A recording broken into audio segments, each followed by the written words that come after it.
जानिए स्वर्ग के रास्ते में 5 पांडवों में से कौन, कब और किस पाप से गिरे। 5 पांडवों के स्वर्ग जाने की पूरी कहानी। अर्जुन और भीम अहंकार में हुए मृत्यु को प्राप्त। द्रौपदी को अर्जुन से अधिक प्रेम का मिला दंड। दोस्तों, महाभारत के युद्ध की समाप्ति के बाद पांडवों ने अपना राजपाट परीक्षित को सौंप दिया और द्रौपदी को साथ लेकर स्वर्ग की यात्रा पर निकल गए।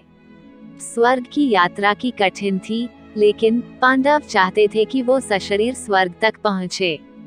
हालांकि रास्ते में कुछ ऐसा होता चला गया कि एक एक कर पांडव नीचे गिर गए, यानी मृत्यु को प्राप्त हो गए। बद्रीनाथ धाम से आगे बढ़ने पर पांडवों के साथ क्या हुआ। दोस्तों, स्वर्ग की यात्रा के दौरान पांडव बद्रीनाथ धाम पहुँचे और वहां से आगे बढ़े, लेकिन सरस्वती नदी के उद्गम स्थल पर द्रौपदी को लगा कि वो इसे पार नहीं कर पाएंगे, जिसके बाद भीम ने एक बड़ी सी चट्टान उठाई और बीच नदी में डाल दिया। वर्तमान में उत्तराखंड के माना गांव में आज भी सरस्वती नदी में इस चट्टान को देखा जा सकता है, जिसे भीम पुल भी कहा जाता है।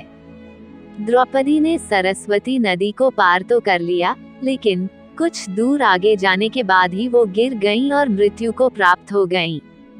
इस पर भीम ने युधिष्ठिर से पूछा कि द्रौपदी ने तो कभी कोई पाप नहीं किया, फिर नो नीचे क्यों गिरी।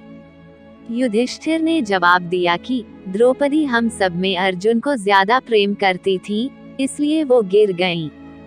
इसके बाद पांडव आगे बढ़ गए, लेकिन थोड़ी देर बाद ही सहदेव भी गिर पड़े। भीम ने पूछा कि सहदेव क्यों गिरा। युधिष्ठिर ने कहा कि सहदेव खुद को सबसे ज्यादा विद्वान समझता था, इसलिए गिर पड़ा। कुछ दूर चलने पर नकुल भी गिर पड़े। भीम ने फिर सवाल किया तो युधिष्ठिर बोले कि नकुल को अपने रूप का अभिमान था, इसलिए वो गिर गया। इसके बाद अर्जुन भी गिर गए, जिस पर युधिष्ठिर ने कहा कि अर्जुन ने कहा था कि वो एक दिन में ही शत्रुओं का नाश कर देगा, लेकिन वो ऐसा कर नहीं सका। उसे अपने पराक्रम पर घमंड हो गया था, इसलिए गिर पड़ा। अब बचे युधिष्ठिर और भीम। दोनों आगे बढ़े कि तभी भीम भी गिर पड़े। भीम ने गिरते समय युधिष्ठिर से पूछा कि उनके साथ ऐसा क्यों हुआ, तो युधिष्ठिर ने कहा कि तुम अपनी शक्ति का झूठा प्रदर्शन करते थे, इसलिए तुम्हें भूमि पर गिरना पड़ा। स्वर्ग की यात्रा में इकलौते बचे युधिष्ठिर के साथ क्या हुआ। महाभारत के अनुसार पांडवों के साथ एक कुत्ता भी स्वर्ग की यात्रा पर चल रहा था। भीम के गिरने के बाद ये कुत्ता और युधिष्ठिर ही बचे और इंद्रादी के द्वार पर पहुँचे, जहाँ खुद देवराज इंद्र अपना रथ लेकर पहुँचे थे। युधिष्ठिर ने इंद्र से कहा कि कुछ ऐसी व्यवस्था करें कि द्रौपदी और उनके भाई भी सशरीर स्वर्ग चले आएं।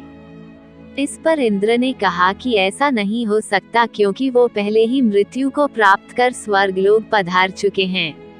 इसके बाद इंद्र से युधिष्ठिर ने कहा कि वो उनके साथ चल रहे कुत्ते को भी ले जाना चाहते हैं, लेकिन वो कुत्ता नहीं बल्कि यमराज थे, जो युधिष्ठिर के सामने अपने असली स्वरूप में प्रकट हो गए।